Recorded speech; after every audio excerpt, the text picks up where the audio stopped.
Let's run through the installation and activation of this 2018 SolidNetwork License Manager server. I'll be installing this on a Windows 10 computer, but you can use Windows 7, 8.1, 10, or any server OS 2012 and up. To get started, run the installation manager from the DVD or from any download. I usually prefer to download everything from the website and then copy it to a shared network drive, especially if your server doesn't have internet access. If you prefer to run the MSI file, just make sure your computer has Visual C++ Redistributable 2015 installed, since that is a new prerequisite for 2018. Now you can safely ignore any reboot warnings if they're displayed, and we'll choose server products only. Now you can install several things at once, but I recommend doing this by itself first. Enter your serial numbers, and if you have more than one, just separate them with a comma.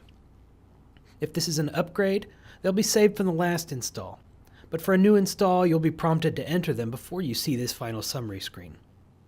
The default information should be fine. This is a very small program, but you can move the location if needed for your server configuration.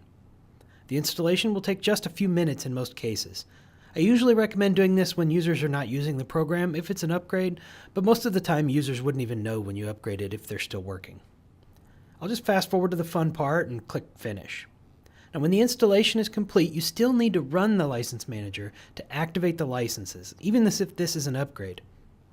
You should be prompted to activate, but if not, simply click Modify on the Server Administration tab to get to this dialog. Follow the prompts, answering questions about any firewalls, and you'll see if it was successful immediately. Now, there's other videos available for opening the firewall ports or performing downloads, and if you have any questions, just let us know.